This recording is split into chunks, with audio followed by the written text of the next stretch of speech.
your mind, lost in.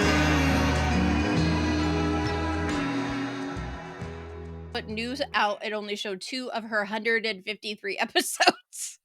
I was like, oh no, we got to fix this. And the problem also for like, I totally get that too, right? Because like you have like podcasts such as myself, and I don't know about yours, where when we first started the podcast, it was a society and culture podcast. Mm. You know, it's still a society and culture podcast, but like honestly, like this point, like it's more comedy. It's more of like me talking with people, you know, like you such as yourself as like a podcaster, or I have artists that come on, or whatever it may be. Right. But when you're changing, you know, the algorithm doesn't understand that like the old shit is not what you're doing, you know? Yes. Yeah, there are definitely costs and, you know, pluses and benefits to doing that and keeping on the same feed. I've seen several people do it, but yeah, I get what you're saying. Just because you know you change doesn't mean the app knows it's different. Speaking of which, my phone is on Do Not Disturb, and it just freaking goes off. Great example of software not working when you want it to. I have so many spam calls come through when I'm on Do Not Disturb. I'm like, how much did you pay to do that? I want to see your Verizon phone bill, please. Like, all 15 e-pages, you know? Right. Jesus. Oh, that's funny. But, what I wanted to ask you, because I mean, we were kind of touching on this before, because I'm sure we're kind of getting the drift that we both like animals. We both love pets, and it is just absolutely adorable. Where I am busy trying to like work and make podcast episodes or trying to unwind, and all of a sudden I hear this little meow. And then this cat is like right in front of my freaking legs, and she jumps up and like she plops herself down. And like, keep in mind, like I'm trying to like do stuff, so like I have to like be like this, yeah, you know. And I kind of like move my legs. Mine always either goes between my hands and my keyboard, or my keyboard and then blocks I can't see the monitor. And they always know the exact moment that will cause the most chaos. Right? They really are. I feel like we domesticated cats, but like the thing the Egyptians got wrong is you can't domesticate cats. All you did was just make them give smaller. Give them a nicer place to rule. Right, yeah, nice place to rule and smaller. Like, imagine if Fluffy was 480 pounds. Right. I don't think there would be a family left. If Fluffy was 480 pounds. So we currently have 3 cats. And our youngest, God bless you, Pumpkin, is 2, and she's a calico. And I don't know if you've ever heard about calicos. I have one. And she thinks she runs this house. Like, everything is about her.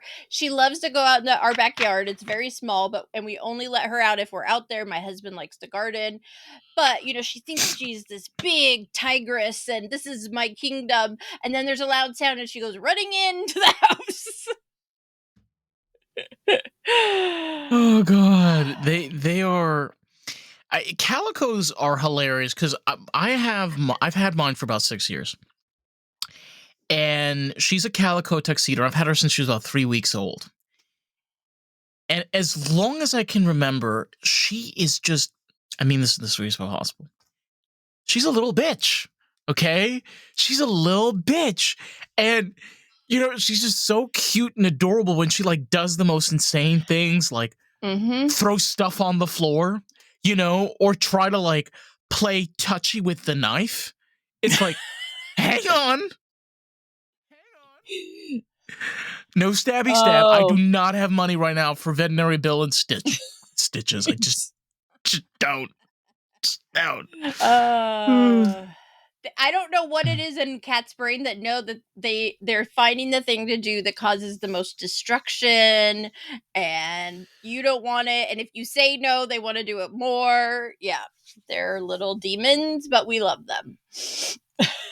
What honestly, I'll tell you something that I really love about pets, and like I can talk about this shit for like an hour or even 5 hours. Even though she's a little girl, she's so manly.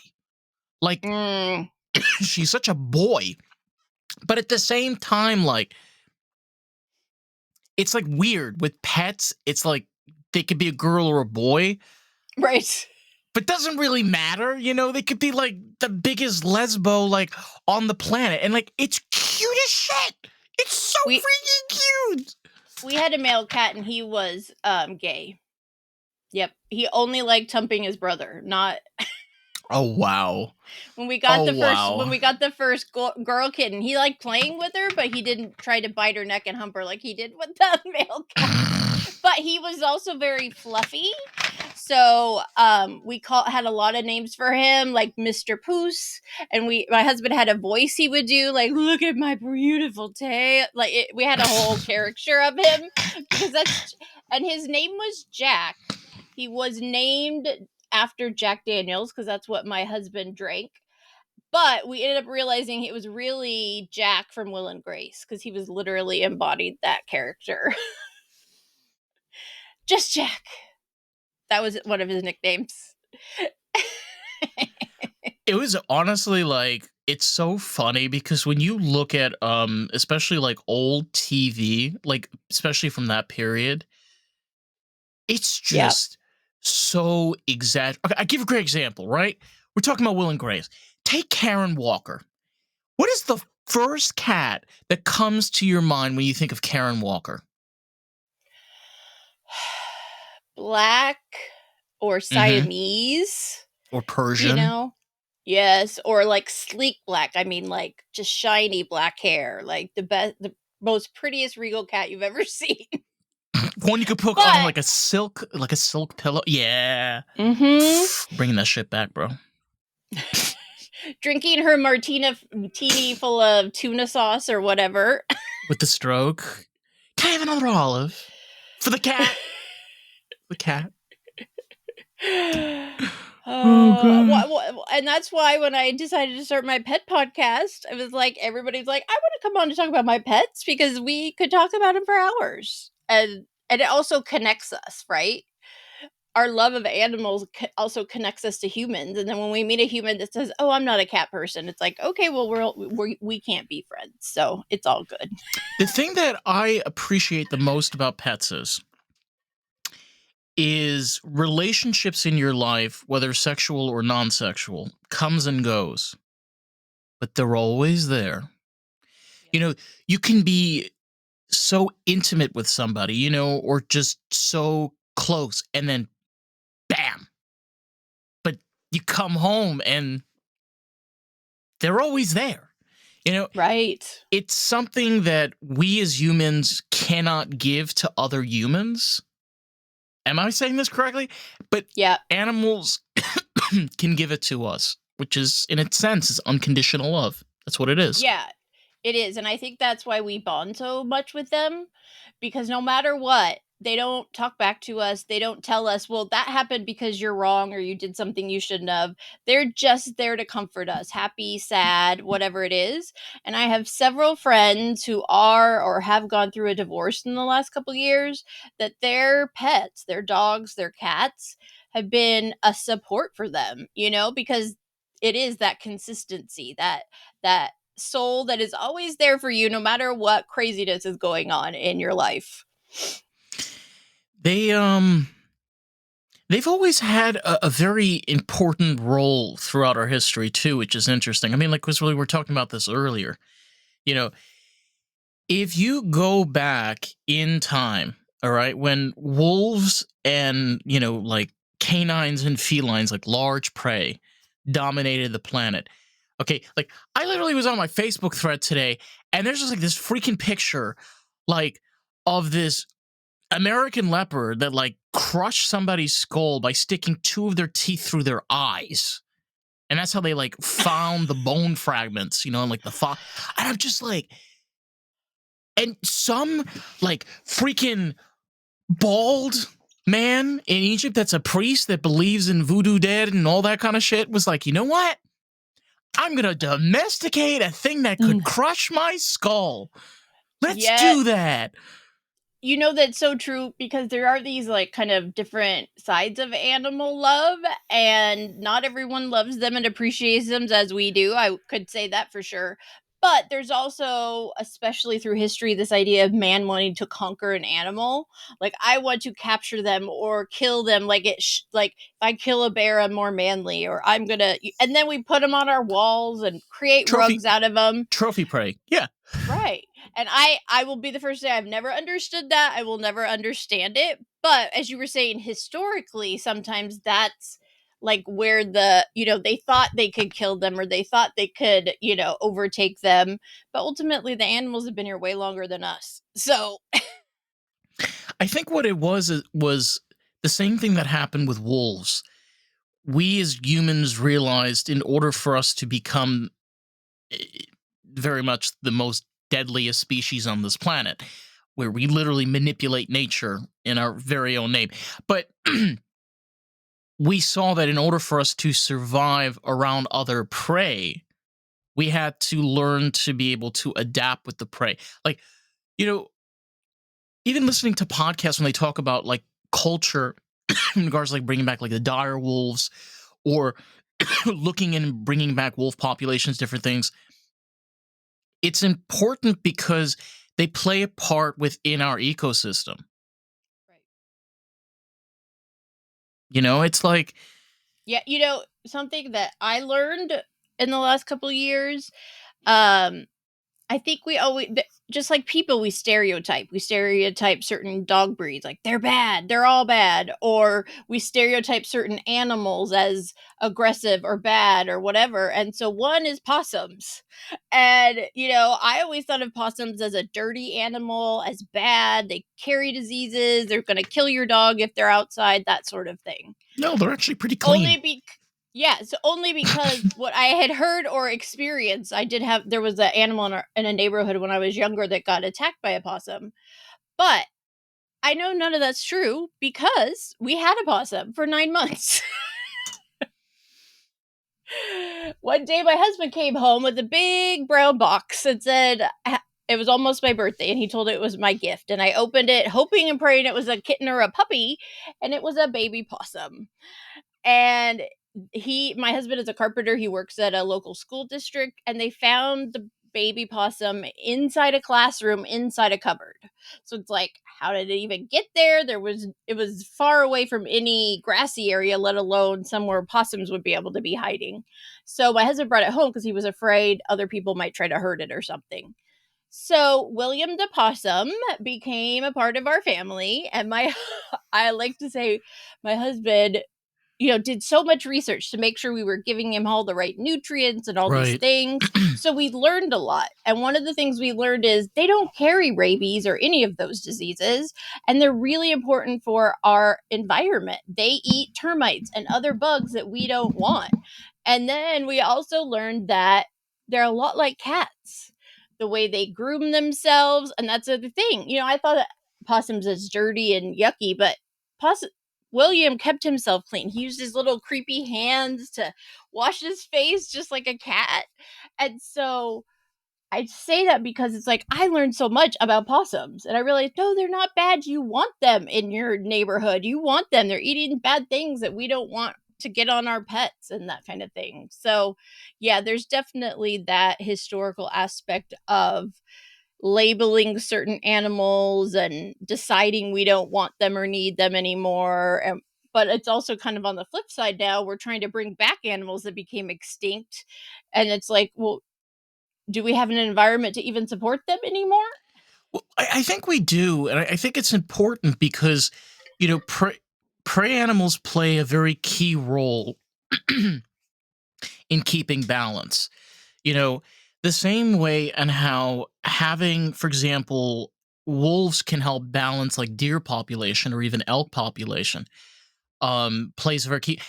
I was reading and I was also watching this. It turns out in Tasmania that obviously Tasmanian tiger no longer exists, but there has been like research and study where they've put like images or silhouettes of the Tasmanian tiger and mimic the sounds. Huh. And animals, like small prey, when they hear these sounds, they freak the fuck out. Like they're just like, whoa. So there's still almost like an ancestral trauma where they're an environment that is used to. And by the way, believe it or not, like in Tasmania, the Tasmanian devil actually is suffering because the Tasmanian tiger no longer exists. Like they get cancer on their face Oh. because they fight with each other. So this was the interesting thing about Tasmanian tigers and Tasmanian devils. Tasmanian tigers used to kill Tasmanian devils, but they used to kill the weak and the young the sick. and this right. But they're no longer around anymore, so the Tasmanian devils just continue what they're doing and then just die slow and horrible and painful deaths. That's awful. Yeah. But, I see that a lot in our own culture because I live in California. And so one of the things we have where I live, but all over, is feral cats, huge feral cat population. And in California, all cats are considered free roaming. So if someone finds a feral cat and brings it to a shelter, they'll say, sorry, we can't take it. It's not sick or injured. So, and some do, and some are getting better, but they don't often say, wait, we'll spay or neuter it first and then you can take it back out. There's a lot of lack of that, but we have a ton of feral cat populations. And a place my husband worked for a long time that had several acres of land, that was their biggest issue because they were just multiplying and they'd find them injured and sick. And, there was so much that they needed, but there was no way for those ones that shouldn't still be out on the street by themselves. There's that lack of being able to reduce the population because we can only handle so much in a space, right? But when there aren't predators to do it for us, then we're overrun with all types of animals of some kind that don't, aren't the best, aren't healthy, and they're just No. going to cause more damage. The same idea applies with not only with feral cats, but also with feral dogs. You know, Right. we have a tendency where, we can manipulate our environment, but like we're saying over here is there are ways of doing it that either benefit our environment or ways that actually harm. I mean, look at the type of breeds of dogs that we make. Okay. Yes. We literally created pugs, bulldogs, and French Terrier. Look at Don't their even face. get me started on Look at their face. flat-faced.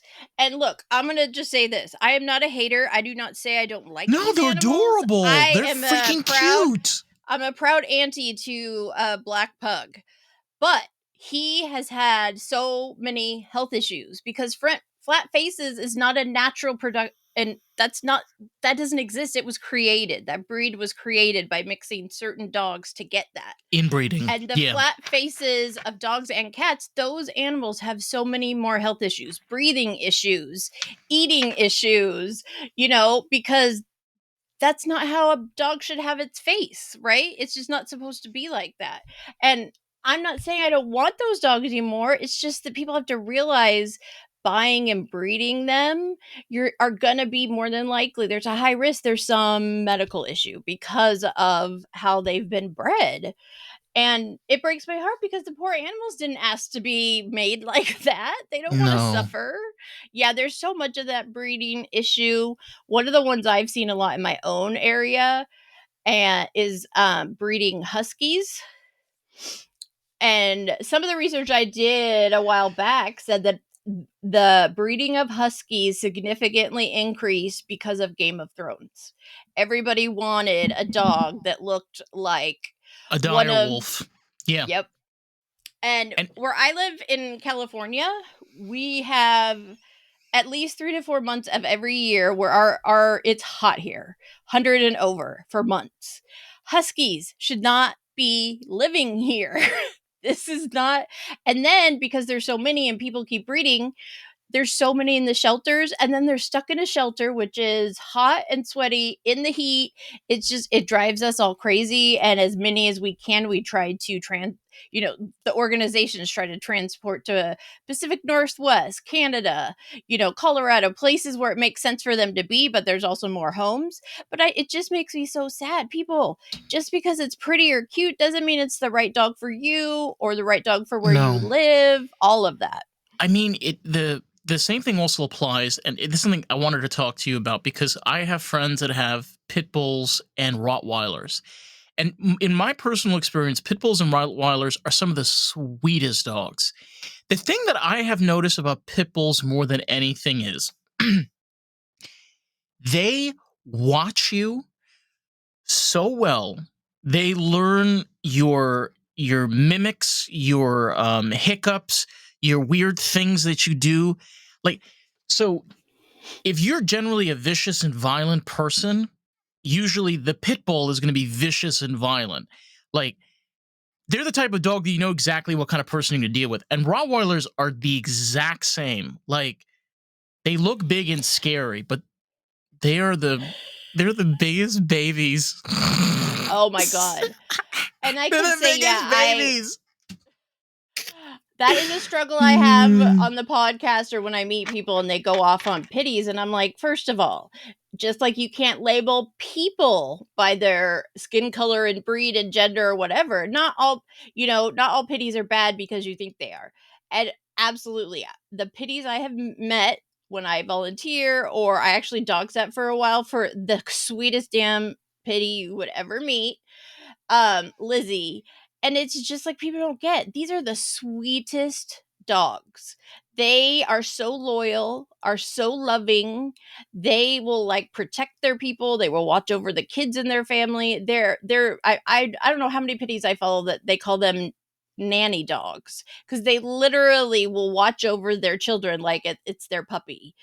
And it's so sad that people just think they're all bad, because they're not. They're some of the most amazing dogs that you can interact with. You can own. And it's wild because, okay, here's a newsflash, all right? If you're in a situation where you're being robbed or you're like being threatened, a pit bull will probably save your life. A husky will just run away. Absolutely. And I'm having images of things I've seen where a pit bull has protected their owner, or they've gone back into a house on fire to get somebody out. Like, they will literally put their life on the line for people.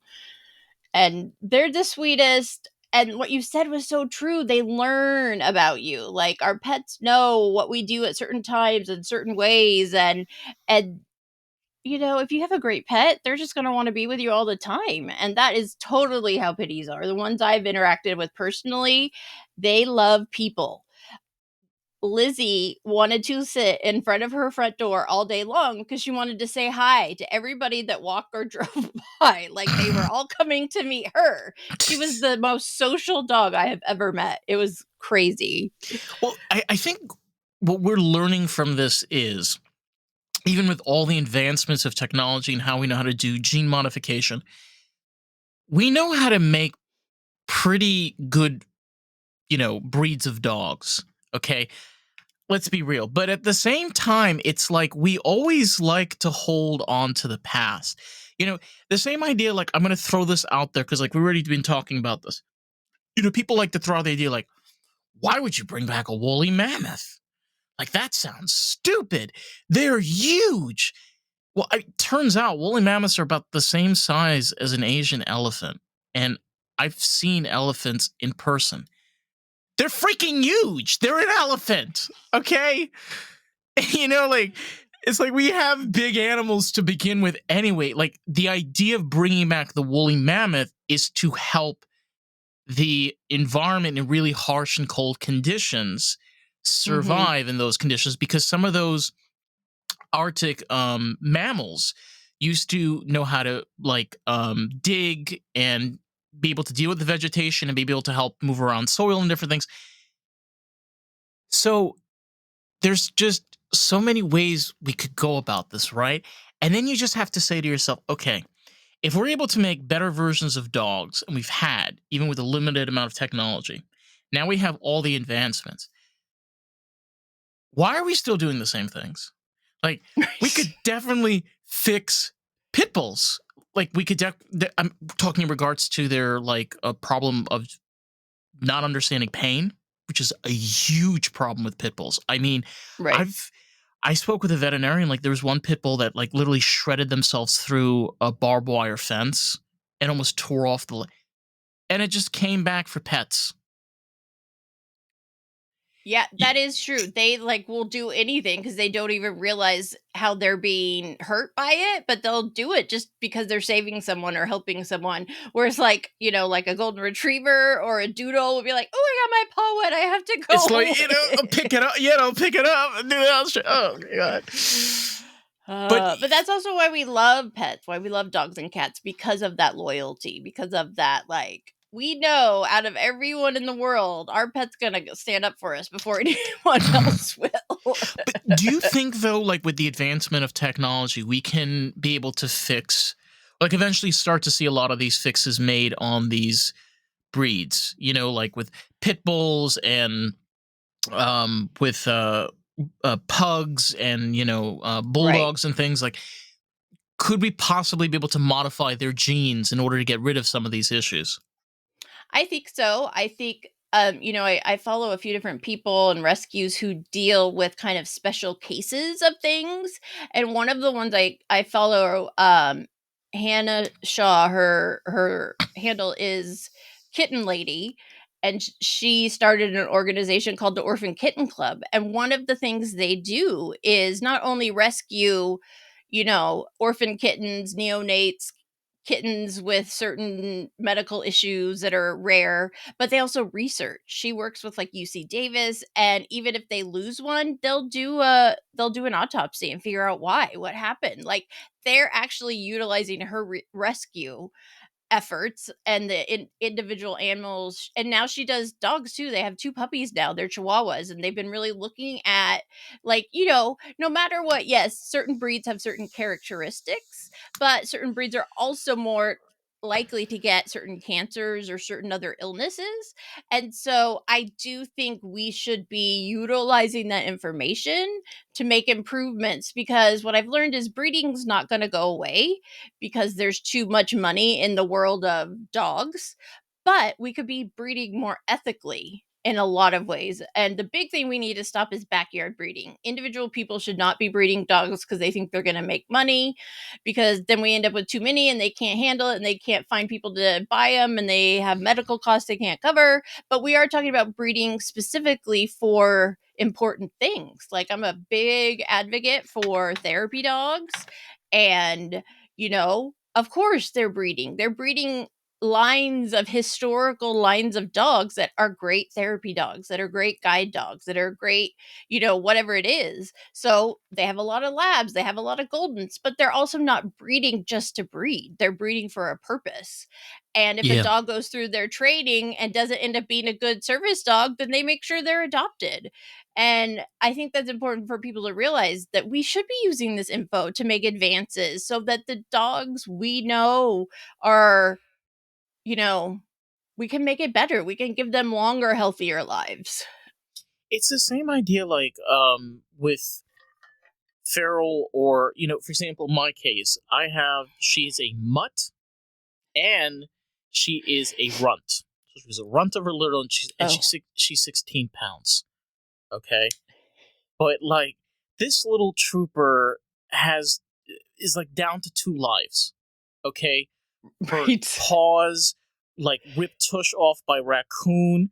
I mean, the list just goes on. And I asked the vet, I said to her, is it normal? Like, I mean, because I've heard stories like, cats, they eventually get cancer and stuff. She looked me dead ass in the face. She said, let me tell you something. She said, calicos are not only like the guardians of the galaxy of cats, but they can be put through hell and back, and she's like, they live like 25 years. You're okay. Yeah, it's probably because, calico kind of comes from a mixture of certain things, right? A mixture of a lot of things, A breeds, lot. colors. Some believe it's You like up know, to 215 breeds. I was reading online. They did some oh my tests. God. It's crazy. So our calico pumpkin, her full name is Princess Pumpkin Spice. Um, Mine's her Twix, so hey, we're in the same. I don't her know if you could. full, legal name. Got to get her a passport so she can vote. Um, she was one of six. So a couple years ago, I fostered a single kitten who they didn't realize how sick he was, and Binks actually passed away in my arms. It was very traumatic and awful. But the day I finally went back in the shelter to bring back his carrier, they had just gotten in a litter of 6 kittens that they thought about 2 weeks old. So in Binks's honor, I said, sure. Like, what was I thinking? I've bottle fed single kittens. I've never done a litter. And it was literally a full-time job. You start feeding the first. By the time you get to the sixth, the first one's hungry again. It was but so Pumpkin, so there were 3 boys and 3 girls. Pumpkin is a calico. She has a ton of dark hair, black and, really dark and bright orange. The other 2 girls were more white with little spots of calico.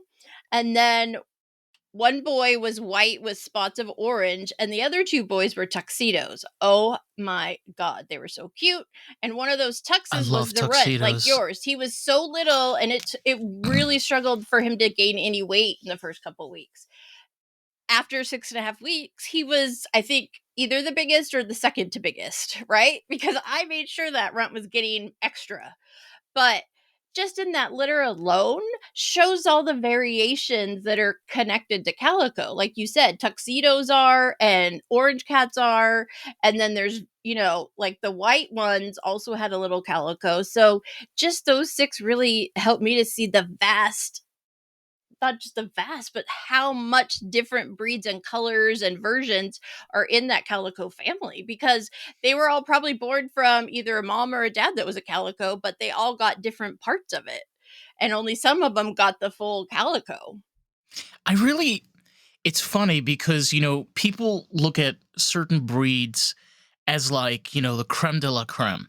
But the interesting thing is like, first of all, calico is not even a breed. I mean, it's just, different color patterns and like, but Right. they evolved from street cats. Mm-hmm. That's where calicos come from. And it's interesting in how like almost a whole species evolved with human interaction, but not like purposely interaction. Like the fact that we have dumpsters and trash cans, the fact that like there's little like boxes and like things that are thrown out that you can like turn into homes. You know what I'm saying? Yeah, almost got It's one home. I was in the Target parking lot near where I live, and there was a calico, and she would eat from me and come up and let me pet her. But when I tried to pick her up, it was nope, gone, never see you again.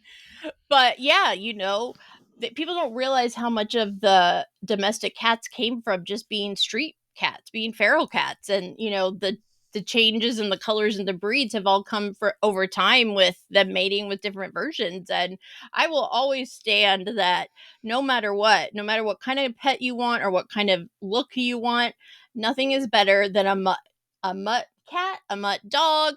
You don't know what they are, but they are amazing. And people need to give rescue animals and mutts more of a chance, they last because long. They do. It's I mean it's a fact. They do last longer. our our oldest, Charlie, my sister found her in my parents' backyard. She was in the swimming pool and heard a cry. He had gotten down like in a retaining wall where we could barely reach down to get him out. So the mama cat must have dropped him. He was like, I don't even think his ears were open. His eyes were a little open. So he was a baby, baby, baby. Well, he's now 16, and he is one of the hardiest cats. He's diabetic, and we have been giving him 2 shots of insulin a day for over 3 years.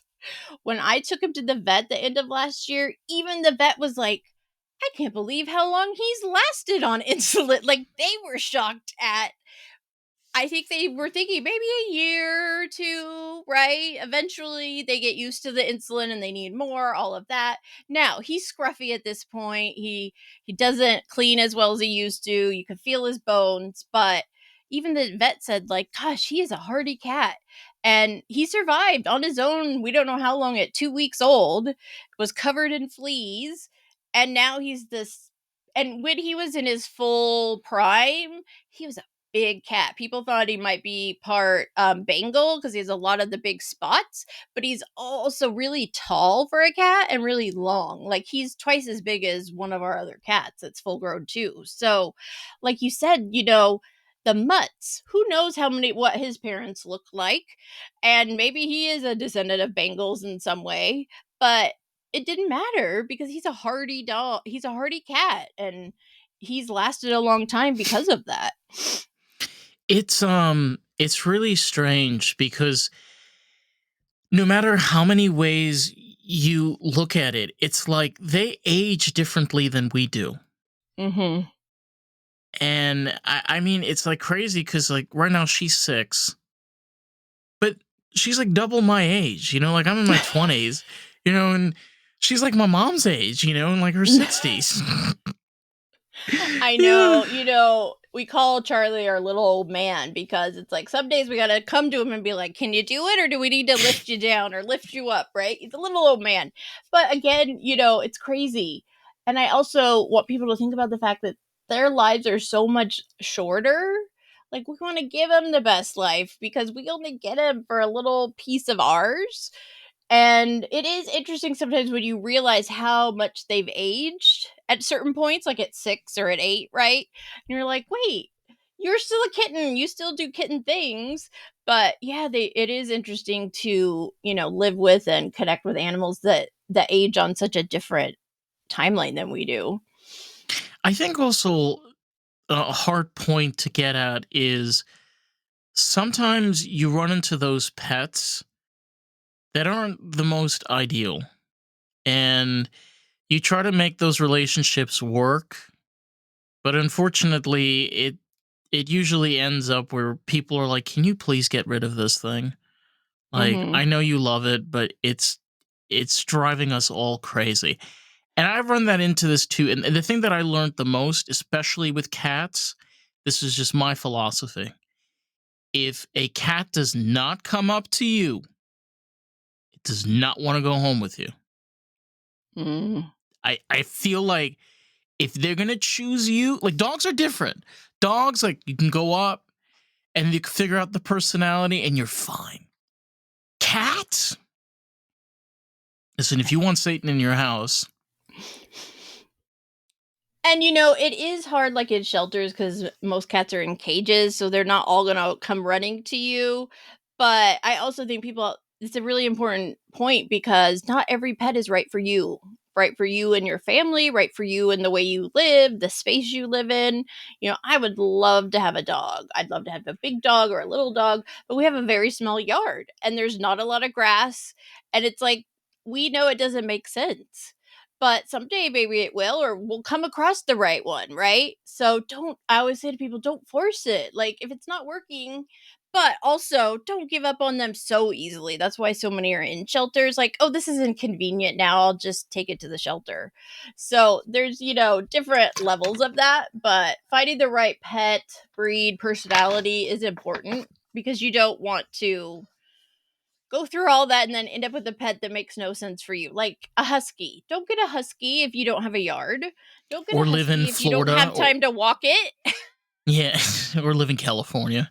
Like, Right. no. But Unless you're in the mountains, that's okay. But other places, no. no, especially where it's hot and dry, absolutely not. I just, I mean, in my case, I don't really talk about this very often, but I did have another cat besides Twix. And the problem with her was she was possessed by the devil. Okay? She was an evil cat, all right? Like she liked biting just out of enjoyment. She liked scratching and hurting just so you could bleed. Like, and the problem was also like when I had Twix and like she was 3 weeks old, she was bullying and stealing food from Twix. So there were Oh. times like Twix wasn't getting any food. And then I had a video on my phone. This is so cute. Like, imagine like this little tiny little peewee. So what did she figure out? She would go on top of I had their food set up like under my my coffee table. She'd get on top of the coffee table and she'd wait until the other cat would like go and eat. And then she would like get into a little shimmy yay and jump on top of her and attack her like from above. And she became like a little bit resilient, but like eventually I had to get rid of the other cat. And it was crazy. Like the night and day differences. Like Twix was still like a really sweet cat, but she all of a sudden was more communicative. Like she was more eager to be more active. Yeah. Like she more like kind of wanted to come out and like explore. And then like it kind of clicked. Right. It's still hard. It's true. There are some pets that should be only pets for whatever reason, whether it's their personality. I know someone I've interviewed a couple times on my pet podcast. She is the executive director of a dog rescue. And before she became that, she volunteered with the same rescue and met her dog that is now her personal dog. And she said, I had to realize that if I got her, I knew because they told me she cannot live with other dogs. She just doesn't like him. She could be around him, but they learned through having her in foster that she needed to be the only dog. And so she made the decision to adopt her because they wanted her, but she knew the whole time they had her, she wouldn't be able to rescue any other dogs for her family. And so, yeah, I think it's true. There are some animals that just, whether it's their personality or trauma they've been through, they just need to be the only pet. And you also want to protect your pets, both sides. You know, you don't want to put your pets in situations that are going to stress them out all the time. No, and it's also understanding like amount of like limitation. I mean, I can talk about from my own personal experience. Twix is very much like a dog where, you know, she likes to roll over, she likes to go on walks and things of that nature. And like, I used to take her out on walks, but the thing is that like, she's still a runt and a mutt, and I got her at 3 weeks, and like, I kind of became her mother, and obviously like, I'm not a cat, so she doesn't have those basic feral instincts as much. I mean, cats still have certain things they do no matter how they were raised, but I get what you're saying, because that's why we don't let our cats outside without us, because we know they don't know how to defend themselves or deal with unknown animals. So yeah, it is about protecting your pet too. And you know, the problem is that like, she doesn't understand that if you run away for 3 days, it's not going to be fun. Okay. Right. Every time she's ran away and come back, I have had to be her physical therapist, her psychiatrist. Like, I remember like I think my mom has a picture of this. I literally had to hold her to put her to sleep. Like, she was that much traumatized. And you think like she'd do this once. No, there's been one of my dogs growing up was a runner, and if we put him outside after the gardener had been there, which he hated, if they hadn't secured that fence, he was off on his adventure, and he did it all the time. So he didn't understand the danger he was facing by doing it. But then they come back and you have to like, got him through trauma therapy. God. Oh gosh. I don't know if you've dealt with this with pets, but I had a period especially with her, where she had no fear. She still has no fear of danger of knives. I have to constantly be like aware and putting them away. But she used to put her hand into flames. She has got some deep-seated personality disorder. I don't know. You know, and like, I remember she had the worst she got was 2nd-degree burns. It was so bad, like she couldn't even walk. And I brought her into the vet, and the vet looked at me, and she was like, "What did you do to your cat?" Yeah. I'm like, "What do you mean what I did?" And she's like, "These are really serious burns." And she's like, do you have candles or a stove or anything? And I'm like, yeah. And she's like, I think your cat burnt her paws. And I'm like, Doc, I'm paying you $200 and you're telling me that my cat purposely My burnt cat themselves? sat down on the turned on stove. This is like an Evanescence song, you know? That's funny. Well, I will say, Jack, my first cat ever. I didn't have cats growing up, and he was my first pet as an adult on my own. He loved some weird things. He loved licking plastic bags. He loved licking that lighter of the shower curtain, but he also loved cords. But he would only chew on them if the cord was plugged in. He liked a little zing with his chewy time. He would not chew cords we just had laying out, like if it was just sitting My somewhere. God. He would only. Can I just tell you now? This was a long time ago. I got Jack in 2002, so we still had a landline the first couple years we had him. We went through multiple phones. I can't even count how many phone chargers, and he even got my laptop charger one time. I was in school, in graduate school, and I had to overnight a new cord because the battery was only going to last so long, and he had just destroyed it.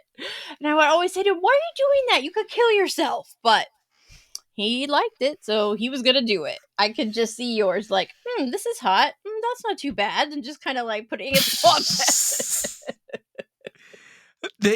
You know what? Like, I think this comes down to we were talking about before.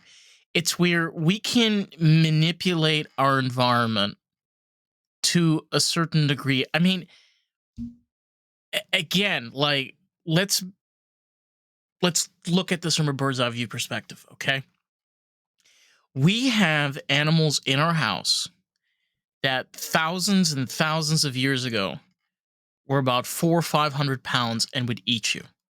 Okay.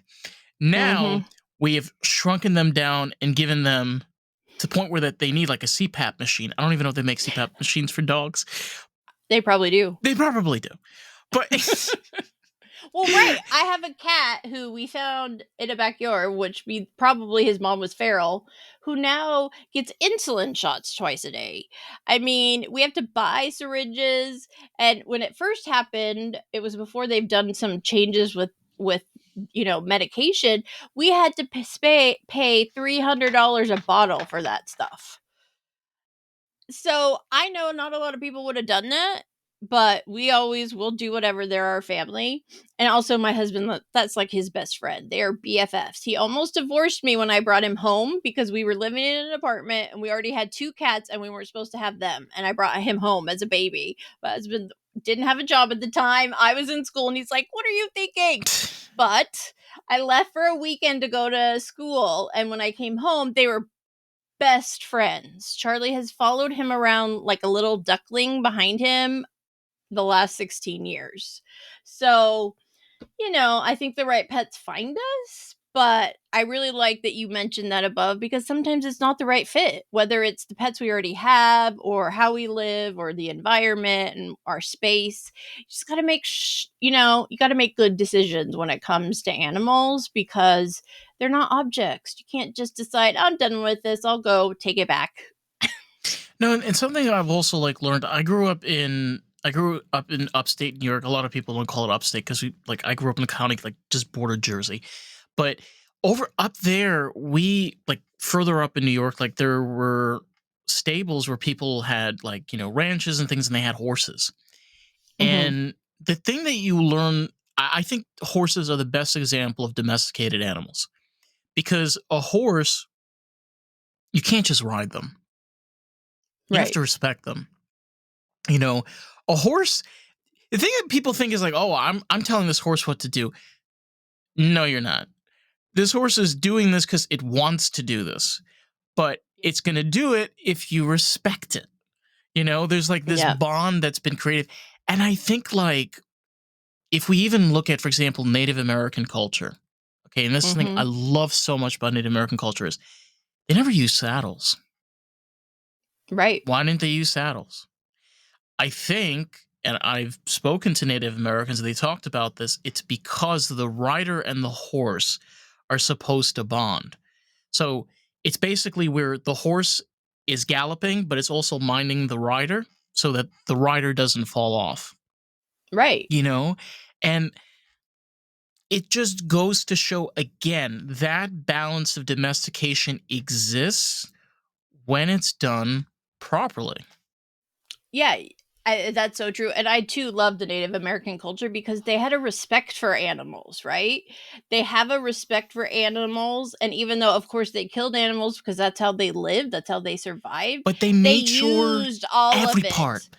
Yeah, every they part. didn't waste anything. They No. used it in 20 different ways for, for blankets, for other things, medicine, whatever it was. And that's what I hate about sport killing now, because it's not. It's just about you proving you're better than something and you can, take them down. But Native Americans are such a great example of how it's about a connection and a balance between you and them, not about you being like this and you're going to tell it how it's going to act and live and how it's going to behave, because that doesn't work. And I think we see it more with horses is because they're so much bigger than us. If they don't want to do it, they're going to do it, and then you're the one that's going to get hurt. If you have not seen American Primeval yet, first, it's an amazing series. Look at what a horse can do to a kid. Okay? Like, obviously there's a lot of like CGI and effects and stuff, but like that is just Yep. sheer power. And look, the thing is, I'm one of those people, like, I don't think there's anything wrong with hunting. You know what? If you want to be a person that goes out and gets your own game, want to use the animal and like, that's fine. But I agree at the same point as like, look, man, when you're going out in nature and killing an animal, you're doing the same thing every other prey animal does, is to survive. Right. So is this Well, and that's yeah. the people I've seen a few people that are like homesteaders or live off the earth. Like, okay, I get why they're hunting. And yes, a lot of sport they do hunt and then eat. But sport hunting, like you said, like that's not for survival. That's for just, and Fun. I've never understood catch and release fishing. Like, you're just torturing them. You're not even going to eat them. Like, you know, and but also, like we said, like, we don't want them to be tortured. We don't want them to die awful, horrible deaths. We don't want them to just be killed and for nothing, for no reason, right? Eat them, do whatever you're doing. But yeah, there is that, and it's also that I think a lot of us we have lost our respect and compassion for animals Sorry. and their purpose. We have. I think also, again, like that is kind of the idea of being able to domesticate animals, even down to like, people have raccoons and possums and foxes and ferrets. And I mean, this just goes on. Like, there's a lot of different animals you can domesticate and keep. Yeah, and I will say I mentioned possums earlier. We did not keep him to domesticate him. He did live inside for 2/3 of the time we had him, but he was in a cage. He was never allowed to free roam, never allowed to be around our cats. And when he grew to a size and age big enough, I would hear him in his cage at night just rattling it. Like, you and we realized he got to the point where he was grown and mature enough, he needed more space. He needed to be outside. And so we could have forced him to live like that for as long as he lived, but we weren't going to do that. Like, we wanted to protect him, but we also knew that that wasn't the right place for him now that he was bigger. And so my husband built him an outside house, but he could come in and out of it. My husband did all the things in the yard to make sure he was protected and nothing would hurt him. And in the morning, my husband gets up really early for work. I would hear them. I would hear little footsteps, and I would hear my husband talking to William. They would go on a little stroll in the yard in the morning. And, we gave him his space. And one morning he went out there and he was gone. No evidence of him. We didn't see him hurt anywhere. He had just decided it was time to go find some other possums, right? And that was what we did. We didn't want to carry him around like a baby or put him in a backpack. Like, we weren't trying to force him into a life that wasn't right for him.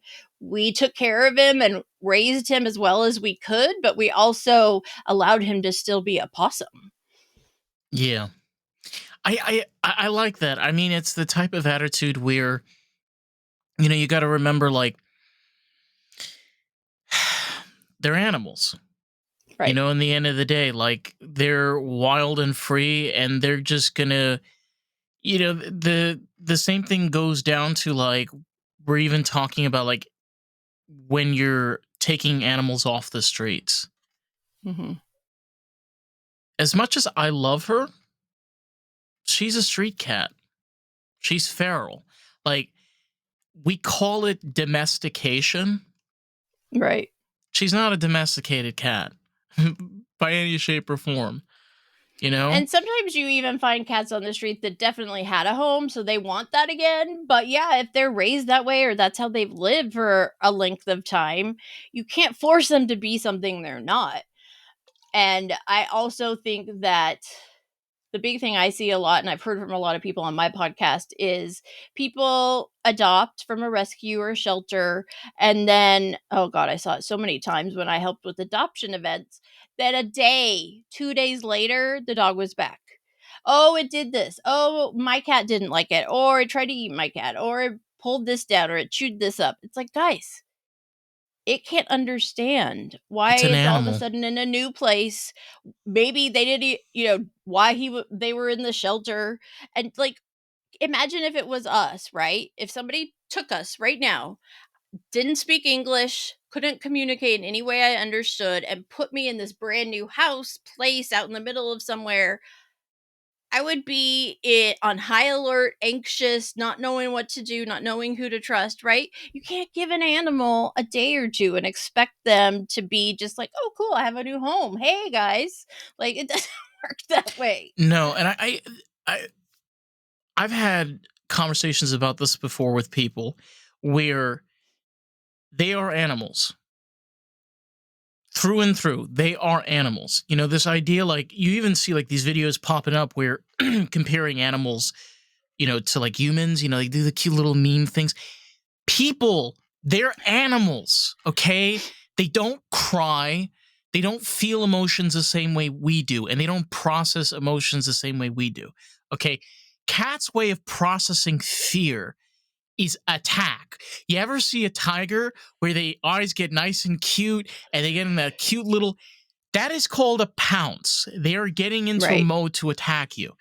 You know? Right. So And also, they learn from you. yes. So if you're doing something destructive or harmful, they're going to learn, they're going to think it's okay, right? And I've had that happen with cats where it's like with us, they'll play and they'll bite a little, but they know not to fully, chomp in. Like Pumpkin will play, she'll bite, nibble a little, but she had a litter that she grew up with. And part of being in a litter for dogs and cats is learning play and how to play and all of that. Well, Charlie, who didn't have a litter, at least from 2 weeks on, he likes to play and be pet and use his buddy feet, but there was always this point at which we knew we had to stop because he would grab onto your arm or your hand and he would just grab it and then he would bite, and the strength of that cat's bite, we were hurt a few times, and we learned there's a certain point where we don't want to push him because he doesn't know that that's like going to push him to the edge of actually being more of a predator bite than just playing. I have And the people same think thing. they can do that with the so same many thing. kinds of animals that, like, guys, it's still an animal. You can't get mad at it for biting when you did that to it. Yeah, I mean, also, like, something I've had to deal with particularly is she doesn't understand, like, boundaries and, like, rules. And, you know, I've gotten scolded at, like, oh my God, you're being too rough with your cat. I'm like, listen, okay, I have seen this cute little fluffy maul a poor little bird to death. I have watched her torture a squirrel. Okay, I've seen this. All right, she may be cute and fluffy, but when she gets into certain modes, I just know, like, I gotta get involved and I gotta get her out of this. You know. Yeah, we dealt with that a lot with Charlie because we had two other cats with him most of the time, but he was never around other animals. He was never outside of the house. He didn't go out at all. And so when we had to take him to the vet, he would go full feral. Like as soon as he saw that carrier, like, so we wouldn't put it out. We wouldn't even, we'd like have it somewhere he couldn't see it and then try to get him. Like, no, he would pee on us if we picked him up. He had a change in his meow, or like there's his talking meow, and then there's like down deep. Yeah. I did, the first time it happened, I didn't even know he could make those noises. And we tried everything. We tried the put a towel or blanket over him and scoop him up. We tried sedating him, like put something in his water to make him sleepy. Every time we tried it, he would take a sniff and look at us like, "You think I'm gonna fall for that?" Like, he was so smart, so like feral, and it broke our heart that we had to put him through that, but we also had to take care of him. And so for a while, they would have to sedate him to do his exams because he wouldn't even let them, and they're professionals. And I hated that we were doing that. But eventually, as he got older, well, he lost a little fight, but also he realized, especially after he got sick, was it's like he knew that meant he's being taken care of, right? So it's a little easier now. We don't have to go through all that, and the vet can examine him and do tests, and he doesn't fight them. But we also had to really realize that like we were putting him in a situation that was not good for him. It was dangerous, and that we would only do it if we absolutely had to take care of his health. But people who force their animals to do things that they don't like or that could harm them, that's the hardest part for me when I hear those stories, because you just don't want any animal to suffer in any way. No, and not at all. I mean, I remember when I moved down from Florida. I moved from New York, and I drove down here with Twix.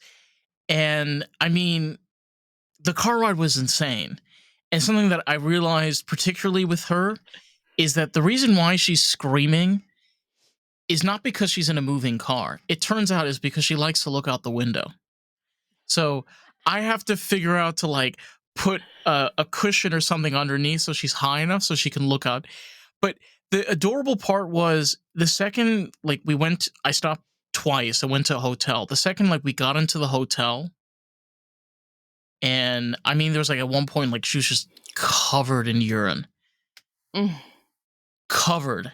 And I had to wash her down. I have scars. It's okay.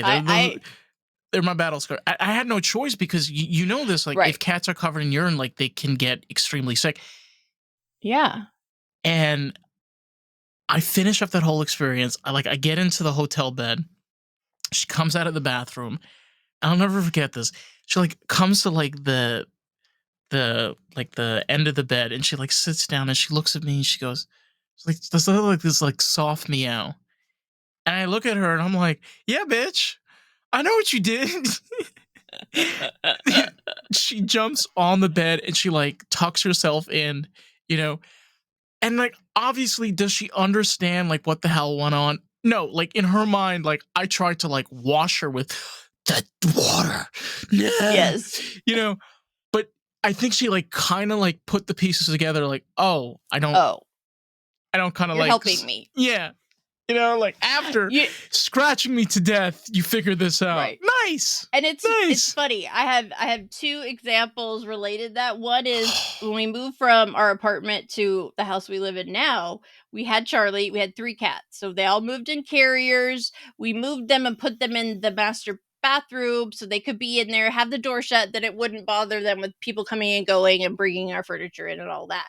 So of course they all our bathroom is connected to our closet. So of course, you know, eventually they were all in the closet under things hiding because they didn't know what was happening. So then late that night, my husband and I are exhausted, you know, it was June, it was sweaty. Oh, I can imagine. We get our brand new bed and we're like falling asleep, and then I feel one of them, one of the other cats we had at the time was Cosmo. And he got on the bed, it got where he likes to lay, and then all of a sudden I felt something. I was like, what is that? And I look up. He had been so upset and everything. He never used the litter box, but once he got on the bed with us and got comfortable and like relaxed, he peed everything out. everything out he'd had that day. And so our brand new comforter on our brand new mattress was covered in cat pee. And I had to take that mattress and just go put it in the dumpster because it was just too much. But of course, Cosmo, we put you through a lot. It's okay. But we were not happy at the moment. Yeah, But on the flip side of that, I had Jack, or one of my other cats. He loved going in cars. When he was a kitten, I took him places to hang out at my mom's or with my friends. So he was very social. And so for a couple years, I commuted to LA.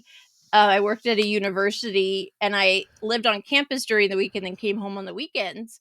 And Jack got diagnosed with kidney disease. So we had to give him a special diet.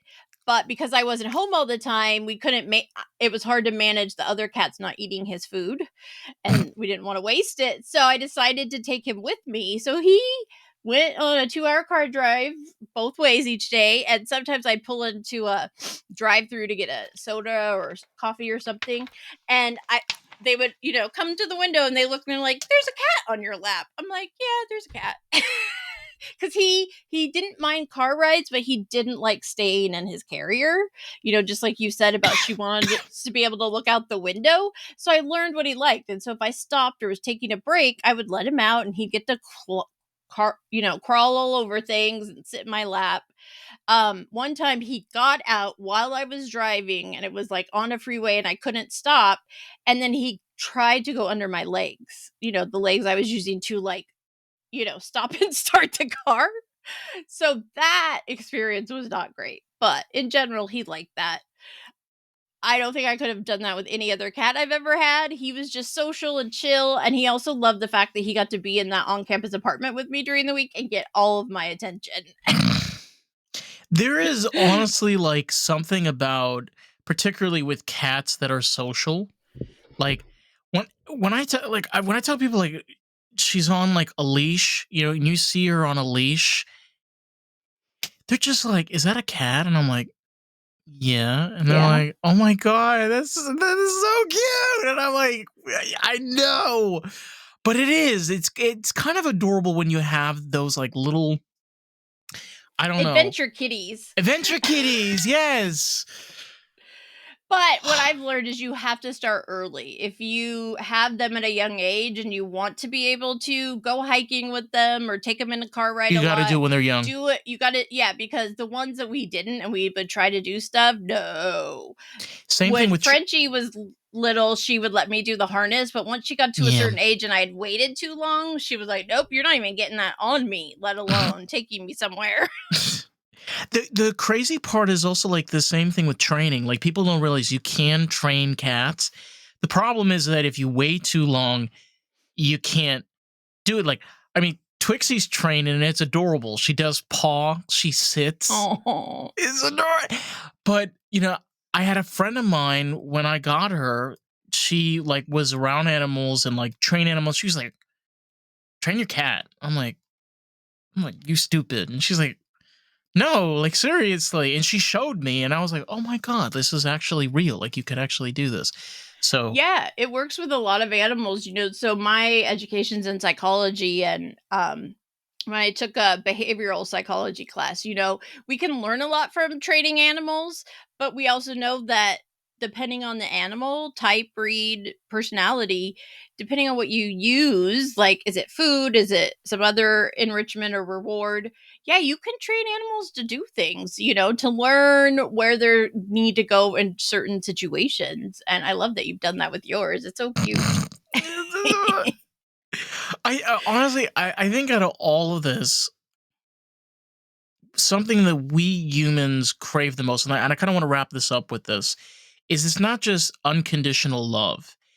It's the fact that, do you know how many relationships is just a bunch of just word garbage? Okay, there's a fight and it's just about something this one said and the other. This doesn't exist with animals.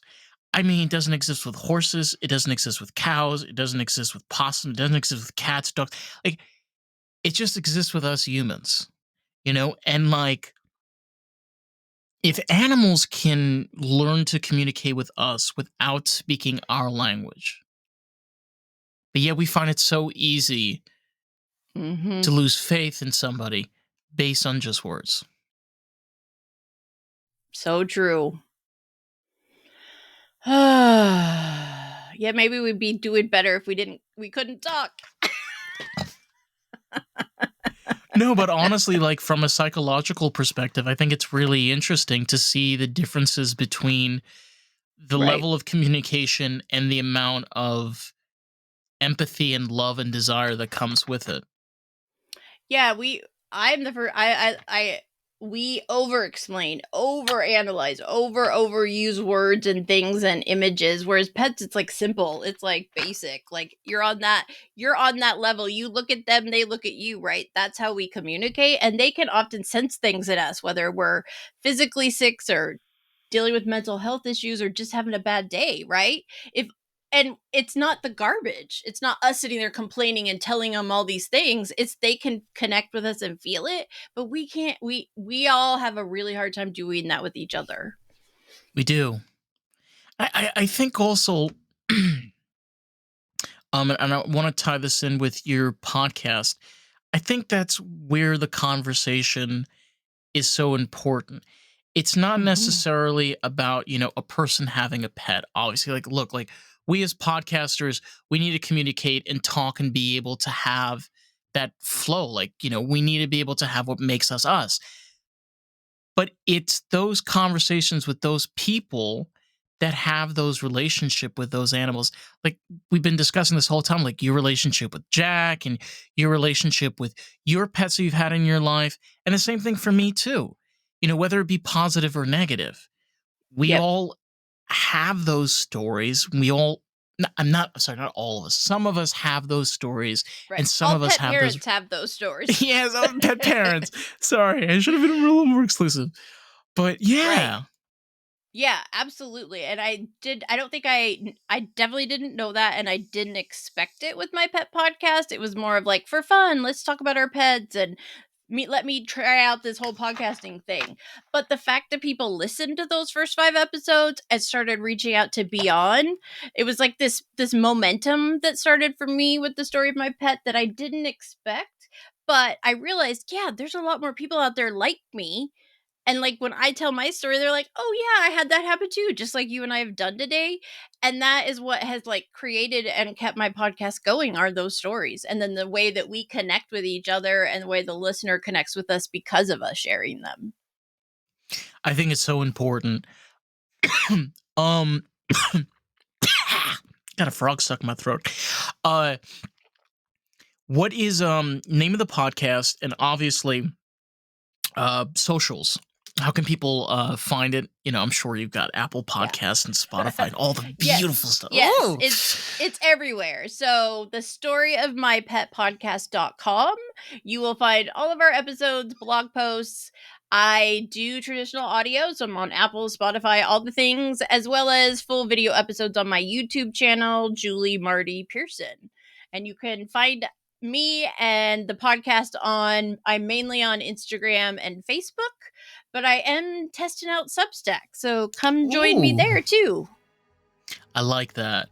I love like exploring like those different like Substack. I'm trying Rumble, which turns out to actually be helping us. So Oh, cool.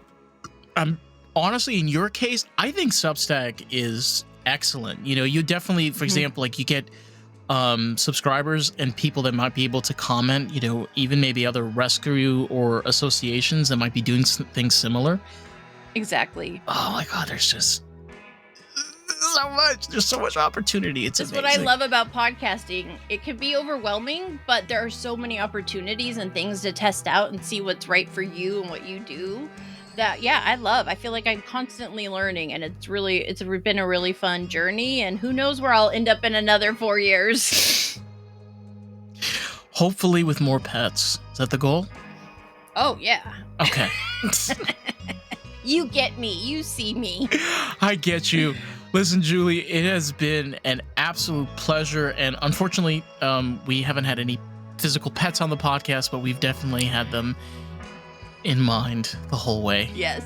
Yes. Of course. The time we talk about them, they don't show up. They don't show up. It's will of thank nature.